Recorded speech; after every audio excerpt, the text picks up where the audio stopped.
Hi అండి. Welcome back to happy recipes. నేను మీ స్వప్నని. ఈరోజు వీడియోలో కమ్మని నేతి బొబ్బట్లు చూపిస్తున్నానండి. అవి కూడా చాలా సింపుల్ పద్ధతిలో ఎలా ప్రిపేర్ చేసుకోవాలో చూపిస్తున్నాను. ఈ బొబ్బట్లయితే ఇలా నోట్లో పెట్టుకుంటే అలా కరిగిపోతాయి. అంత బావుంటాయి. కొత్తగా చేసేవాళ్ళు కూడా నా వీడియో చూసి కంప్లీట్‌గా తప్పకుండా ట్రై చేయండి. మీరు కూడా పర్ఫెక్ట్‌గా చేయగలుగుతారు. ఇందులో మెయిన్ ఏంటంటే రాయలసీమ స్పెషల్ ముద్దభక్షాలు కూడా చూపిస్తున్నానండి. వాళ్ళు వీటిని బాగా చేసుకుంటారు. అవి కూడా చాలా సింపుల్‌గా చేసేసుకోవచ్చు. ఇంకెందుకండి ఆలస్యం, లేట్ చేయకుండా వీడియోలోకెళ్ళి చూసేయండి. ఉగాదికి తప్పకుండా ట్రై చేయండి. ముందుగా ఒక కుక్కర్ గిన్నె తీసుకొని దాంట్లోకి ఏదైనా ఒక గ్లాస్ గానీ, కప్పు గానీ కరెక్ట్‌గా మెజర్ చేసుకోండి. నేను దీంతో 1:30 కప్పు శనగపప్పు వేసుకుంటున్నాను. దీన్ని శుభ్రంగా 3-4 సార్లు బాగా కడుక్కోవాలండి, డస్ట్ అనేది లేకుండా. చూడండి ఇలా నీట్‌గా కడుక్కున్నాక ఇప్పుడు దీంట్లోకి పప్పు మునిగే కంటే కూడా కొంచెం ఎక్కువగా నీళ్లు పోయండి. కొంచెమేనండి, మరీ ఎక్కువ పోయొద్దు. చూడండి మీకు కనిపిస్తుంది కదా! ఈ విధంగా. ఒకవేళ మీకు కట్టు ఎక్కువ కావాలి అనుకుంటే ఇంకొంచెం వాటర్ వేసుకోండి. దీంట్లో కొంచెం పసుపు అలాగే ఒక టీ స్పూన్ ఆయిల్ వేసి మూత పెట్టేసి నేను దీన్ని ఒక 1 అవర్ పాటు పక్కన పెట్టేసి 1 అవర్ తర్వాత 2 విజిల్స్ వస్తే సరిపోతుంది. మీడియం ఫ్లేమ్‌లో ఒకటి, లో ఫ్లేమ్‌లో ఒక విజిల్ వస్తే సరిపోతుందండి. అలాగే పప్పును నానబెట్టుకున్న వెంటనే మనం పిండిని కూడా కలుపుకోవాలి. అప్పుడు పిండి బాగా నాని మనకు ఈ పోలేలనేది చాలా బాగా వస్తాయి. నేనిక్కడ మామూలుగా పూరి పిండి అంటారు కదండీ! అది తీసుకున్నాను. 1:30 గ్లాస్ వేసుకున్నాను. దాంట్లోకి కొంచెం పసుపు, కొద్దిగా నెయ్యి వేసుకోవాలి. 2 టీ స్పూన్ల నెయ్యి వేసుకోవాలి. పసుపు అనేది పూర్తిగా ఆప్షనల్ అండి. కలర్‌ఫుల్‌గా కనిపించడం కోసం వేసుకున్నాను. మీకు నచ్చితే వేసుకోవచ్చు, లేదంటే స్కిప్ చేయొచ్చు. ఇలా మొత్తం అంతా నెయ్యి బాగా కలిసేలాగా కలుపుకున్నాక కొంచెం కొంచెంగా వాటర్ పోసుకొని వీడియోలో చూపిస్తున్నట్టు ఒకేసారి పోయొద్దండి. కొంచెం కొంచెంగా పోసుకొని ఈ విధంగా కలుపుకోవాలి. చూడండి మరీ గట్టిగా లేకుండా కొంచెం లూజ్‌గా కలుపుకోవాలి పిండిని. బాగా కలుపుకున్నాక దానిపైన నెయ్యితో ఈ విధంగా నెయ్యంతా అప్లై చేసేసి పెట్టుకుంటే మనకు పిండి అనేది తడారిపోకుండా బాగా నానుతుంది. ఇప్పుడు దీనిపైన మూత పెట్టేసి పక్కన పెట్టేసుకుందాం. నేను పప్పును ఉడికించుకున్నాక చూపిస్తున్నాను చూడండి. 1 అవర్ తర్వాత ఉడికించుకొని అది కంప్లీట్‌గా విజిల్ పోయాక చూపిస్తున్నాను. నేను వాటర్ కొంచెం తక్కువే వేసుకున్నాను కాబట్టి నాకు కట్ అనేది మరీ ఎక్కువ రాదు. కొంచెమే వస్తది. పప్పు కూడా బాగా ఉడికిపోయింది. ఇలా ఇప్పుడు దీన్ని ఒక స్ట్రెయినర్‌లోకి వేసేసుకోవాలి. ఎందుకంటే మనకు కొంచెమైనా వస్తది. మరీ రాకుండా ఉండదు కాబట్టి ఇలా దీంట్లోకి వేసేసుకుంటే కొంచెం ఉన్నా అది కిందకెళ్ళిపోతుంది గిన్నెలోకి. ఇలా వేసుకున్నాక మొత్తం అంతా వాటర్ అంతా పోయాక దీన్ని ఒక ప్లేట్‌లోకి వేసుకొని కంప్లీట్‌గా చల్లారబెట్టుకోవాలి.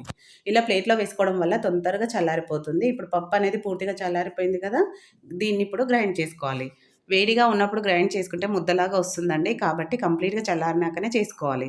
ముందుగా ఒక చిన్న మిక్సీ జార్ తీసుకొని దాంట్లోకి ఒక టీ స్పూన్ సోంపు, అలాగే ఒక 4, 5 ఇలాచీలు, ఒక టీ స్పూన్ పంచదార వేసుకొని మెత్తగా గ్రైండ్ చేసుకోవాలి. అవి మంచిగా గ్రైండ్ అవ్వడం కోసం మనం పంచదార వేసుకుంటాము. దాన్ని పక్కన పెట్టేసుకొని ఇంకొక పెద్ద జార్ తీసుకొని దాంట్లోకి ఈ పప్పు వేసుకోవాలి. మరీ ఎక్కువ వేయొద్దండి. కొంచెం కొంచెంగా వేసుకొని మధ్య మధ్యలో ఆపుకుంటూ గ్రైండ్ చేసుకోవాలి. చూడండి ఇలా గ్రైండ్ చేసుకోవాలి. నాకు కొంచెం పప్పు మెత్తగా అయిందండి. ఈ మాత్రం మెత్తగా కూడా కాకుంటే మనకు పొడి పొడిగా వస్తుంది. కొంచెం మెత్తగా అయినందుకు నాకు టైం కూడా ఎక్కువ పట్టింది గ్రైండ్ చేసుకోవడానికి. ఇలా మెత్తగా గ్రైండ్ చేసుకోవాలి. కొంచెం పొడి పొడిగా ఉంటేనే మనకు పర్ఫెక్ట్‌గా ఉంటుందనమాట. కాబట్టి అది చూసుకోండి. ఇలా వచ్చినా పర్వాలేదు. ఇప్పుడు స్టవ్ పైన మందంగా ఉన్న ప్యాన్ ఒకటి, మీరు కావాలంటే నాన్ స్టిక్ పైన అయినా పెట్టుకోండి. ఏదైనా అడుగు మందంగా ఉన్నది పెట్టుకోండి. నేను నాన్ స్టిక్‌లోనే చేస్తున్నాను. ఒక 2 టేబుల్ స్పూన్ల నెయ్యి వేసేసుకొని, మనము పప్పు ఎంత తీసుకున్నామో బెల్లం కూడా అంతే తీసుకోవాలి. కొంచెం ఎక్కువ తీసుకోవాలి. ఎందుకంటే బెల్లం స్వీట్ అనేది సరిపోదు. స్వీట్ ఎక్కువ తినే వాళ్ళకైతే కొంచెం ఎక్కువే పడుతుంది కాబట్టి 1:30 గ్లాసు బెల్లం తీసుకున్నాను. కొంచెం ఒక 2 టేబుల్ స్పూన్లంతా బెల్లం ఎక్కువ వేసుకున్నాను.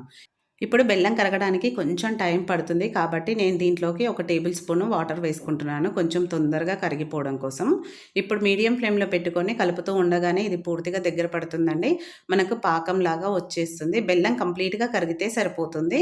ఎక్కడ ఉండలనేది లేకుండా నీట్‌గా కరిగిపోయాక చూడండి ఈ విధంగా బాగా కరిగిపోయాక ఇప్పుడు దీంట్లోకి మనం గ్రైండ్ చేసి పెట్టుకున్న పప్పుదుంది కదా! ఆ మిక్స్చర్ మొత్తం వేసేసుకోవాలి. మొత్తం అంతా ఒకేసారి వేసేసుకోవాలి. అందుకే మీరు తీసుకునేటప్పుడే కొంచెం పెద్దగా ఉన్న గిన్నె తీసుకోవాలండి. మనకు కలుపుకోవడానికి కూడా ఈజీగా ఉండాలి. ఇప్పుడు ఈ బెల్లం పిండి అంతా కలిసేలాగా కలుపుకోవాలి. ఇలా వీడియోలో చూపిస్తున్నట్టు ఫ్లేమ్‌ని మీడియం టు లో ఫ్లేమ్‌లో అడ్జస్ట్ చేసుకుంటూ పెట్టాలి. మనం సోంపు మిక్సీ పట్టి పెట్టుకున్నాం గదా! దాన్ని ఒక 2 టీ స్పూన్లు వేసుకుంటున్నాను. మీకు ఫ్లేవర్ కావాలి ఇంకొంచెం అంటే కొంచెం ఎక్కువ కూడా యాడ్ చేసుకోవచ్చు. మామూలుగా ఈ క్వాంటిటీకైతే ఇది సరిపోతుంది. ఇప్పుడు ఇదంతా కలిసేలాగా బాగా కలుపుకోవాలి. మనం ఇలా కలుపుతూ ఉండగానే ఇది కాస్త దగ్గర పడుతుందండి. అలా దగ్గర పడే వరకు కలుపుతూ ఉండాలి. చూడండి ఇలా ప్యాన్ నుంచి సెపరేట్ అయ్యి దగ్గర పడే వరకు కలుపుకోవాలి. ఇప్పుడు పర్ఫెక్ట్‌గా రెడీ అయిపోయింది కదా! స్టవ్ ఆఫ్ చేసేసుకొని దీన్ని కంప్లీట్‌గా చల్లారనివ్వాలి. చల్లారినాక అది ఇంకాస్త గట్టి పడుతుంది. లోపు పిండిని కూడా చూద్దాం. పిండి కూడా బాగా నానిపోయింది కదా! దీన్ని కూడా ఒక 2 నిమిషాల పాటు బాగా నీట్ చేసుకోవాలి. పిండి మనం ఎంత బాగా కలుపుకుంటే మనకు పోలేలనేది అంత బాగా సాగుతాయి.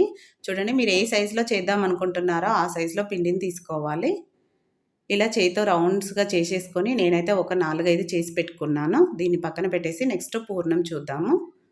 పూర్ణం కూడా చల్లారిపోయిందనమాట. పూర్ణం చల్లారినాకనే మనం చేసుకోవాలి. ఇలా చల్లారిపోయాక మనం ముద్ద కడితే ముద్దలాగా వచ్చిందంటే మనకు పూర్ణం అనేది పర్ఫెక్ట్‌గా వచ్చినట్టే. చూడండి ఎంత పర్ఫెక్ట్‌గా వచ్చింది. ఇప్పుడు నెక్స్ట్ మనము పోలేలు చేసేసుకోవడమే. నేనిక్కడ ముందుగా ముద్దభక్షాలు చూపిస్తున్నానండి. ముద్దభక్షాల కోసం పిండి అనేది తక్కువ ఉండాలి. పూర్ణం అనేది ఎక్కువ ఉండాలి. పూర్ణంలో సగం క్వాంటిటీ పిండి ఉండాలి. ఇవి చేసుకోవడం కోసం ఇలా డ్రెస్ కవర్ కానీ, శారీ కవర్ కానీ ఉంటుంది కదా! మీకు ఆల్రెడీ చెప్పాను చాలా వీడియోలలో. దీనికి నెయ్యి అప్లై చేసుకోవాలి. ఈ విధంగా కట్ చేసుకొని, నెయ్యి అప్లై చేసుకొని రెడీగా పెట్టేసుకుందాము. మనం చేసేది ముందు ముద్దభక్షాలు కాబట్టి పిండి అనేది చిన్నగుండాలి. ఈ విధంగా స్ప్రెడ్ చేసుకొని దీంట్లో ఈ పూర్ణం అనేది ఎక్కువగా ఉండాలి. ఎందుకంటే మనము సన్నగా తాల్చుకోము కదా! కొంచెం చిన్నగా ఉంటాయి కాబట్టి పూర్ణం ఎక్కువగా, పిండి తక్కువగా ఉంటుందనమాట. ఈ విధంగా చేస్తారు.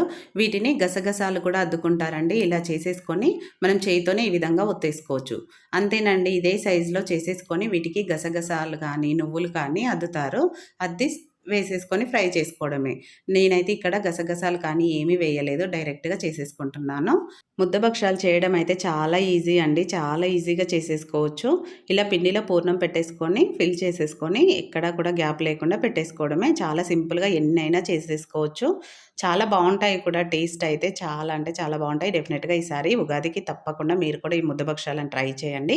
వీటిని ఇప్పుడు స్టవ్ పైన ప్యాన్ పెట్టుకొని దానిపైన నెయ్యి అప్లై చేసుకోవాలి. నేను మొత్తం నేతి బొబ్బట్లు కాబట్టి నెయ్యితోనే చేస్తున్నాను. నెయ్యి అప్లై చేసుకొని దానిపైన వేసేసుకొని 2 వైపులా నెయ్యితో మంచి కలర్ వచ్చే వరకు ఫ్రై చేసుకోవడమే. మీడియం ఫ్లేమ్‌లో పెట్టుకోవాలండి. మీడియం టు లో ఫ్లేమ్‌లో పెట్టుకుంటూ వీటిని కాల్చుకోవాలి 2 వైపులా. మరి హై ఫ్లేమ్ పెట్టొద్దు. అలా అని మీడియం కంటే కూడా కొంచెం తక్కువ ఫ్లేమ్‌లో పెట్టుకొని ఈ విధంగా కాల్చుకోవాలి. చూడండి ఎంత కలర్‌ఫుల్‌గా ఉందో. చాలా బావుంటాయి ఇవి కూడా. మనకు 2, 3 రోజులైనా నిల్వ ఉంటాయి. అస్సలు పాడవవు. ఇప్పుడు అవి అయిపోయాయి కదా! నెక్స్ట్ నేను మామూలుగా మనం చేసుకునే భక్షాలు చూపిస్తాను. వీటిలోకైతే మనం పిండి ఎంత తీసుకుంటామో పూర్ణం కూడా అంతే తీసుకోవాలి. వీలైతే పిండి కొంచెం తక్కువ తీసుకున్నా పర్వాలేదు. ఇలా తీసుకొని సేమ్ మనం వాటికి ఎలా ఫిల్ చేసుకుంటామో అలా చేసేసుకొని ఈవెన్‌గా స్ప్రెడ్ చేసుకోవడమే. ఇలా మీకు చూపించాను కదా ఆల్రెడీ ఈజీగా దీనిపైన కవర్ పెట్టేసుకొని చేయితో నొక్కేసుకుంటే మనకు ఈ పోలే అనేది ఎటంటే అటు సాగి పెద్దగా వచ్చేస్తుంది. నేను కవర్ పెట్టి చూపిస్తున్నాను చూడండి. ఇది అయితే ఎవరైనా ఫస్ట్ టైమ్ చేసేవాళ్ళు కూడా ఈజీగా చేయగలుగుతారండి. నేను చూపించినట్టు చేస్తే. మీరిక్కడ గుర్తుపెట్టుకోవాల్సింది పిండిని కొంచెం ముందుగానే తడిపి పెట్టేసుకోవాలి. అది కూడా లూజుగా. అలాగే పప్పును కూడా 70-80% మాత్రమే ఉడికించుకోవాలి. మరీ మెత్తగా అయితే లూజ్ అయిపోతుంది పూర్ణము. అప్పుడు మనకు పర్ఫెక్ట్‌గా రావు. ఇప్పుడు ఇలా చేసుకున్నది పేపర్ నుంచి ఈజీగా తీసేయొచ్చండి. మనం ఆయిల్ అప్లై చేసుకున్నాం కాబట్టి ఈజీగానే వచ్చేస్తది. ఇప్పుడు దీనిపైన నెయ్యిని అప్లై చేసుకొని 2 వైపులా మంచి కలర్ వచ్చే వరకు ఫ్రై చేసుకోవాలి. ఇవి ఎంత టైం పట్టదండి. చాలా ఫాస్ట్‌గా ఫ్రై అయిపోతాయి. పండగలప్పుడు ఎక్కువ హడావిడి లేకుండా చాలా సింపుల్‌గా చేసేసుకోవచ్చు. ఒకవేళ మీకు చేయితో గనక ఇలా స్ప్రెడ్ చేయడం కష్టం అనుకుంటే ఇలా చపాతీ కర్ర ఉంటుంది కదా! దాంతో అయితే చాలా ఈజీగా చేసేసుకోవచ్చు. ఇంకొకటేంటంటే మన దగ్గర పూరీ ప్రెస్ ఉంటుంది కదా! అది కూడా ఇలా పెట్టేసి ఒత్తేసుకుంటే ఈజీగా వస్తుందండి. నేను లాస్ట్ వీడియోలో అది కూడా చూపించాను. మీరొకసారి అలా అయినా ట్రై చేయండి. చూడండి పోలలు ఎంత పర్ఫెక్ట్‌గా వచ్చాయో. చూస్తుంటేనే ఎప్పుడెప్పుడు చేసుకొని తినాలా అని ఉంది కదా! ఇలా ఒకటి అయ్యేలోపు మనం ఇంకొకటి చేసేసుకోవచ్చు. చాలా ఈజీగా అయిపోతాయి. కడుపు నిండా తినేసేయొచ్చు. వచ్చే ఉగాది పండగకి తప్పకుండా ఇలా ట్రై చేయండి. ఇలా నోట్లో పెట్టుకుంటే అలా కరిగిపోతాయి. పళ్ళు లేని వాళ్ళు కూడా ఈజీగా తినగలుగుతారు. కాబట్టి తప్పకుండా ట్రై చేసి మీకెలా కుదిరిందనేది కూడా ఫీడ్‌బ్యాక్ పెట్టండి. వీడియో నచ్చితే లైక్ చేయండి. మీ ఫ్రెండ్స్, రిలేటివ్స్‌తో షేర్ చేసుకోండి. మరిన్ని టేస్టీ రెసిపీస్ కోసం మన హ్యాపీ రెసిపీస్ ఛానల్‌ని వెంటనే సబ్స్క్రైబ్ చేసుకోండి. చాలామంది హైప్ ఇవ్వడం లేదండి. దయచేసి హైప్ కూడా ఇవ్వండి. కొత్తగా చూసే వాళ్ళు కూడా మన ఛానల్‌ని వెంటనే సబ్స్క్రైబ్ చేసుకోండి. Thank you for watching.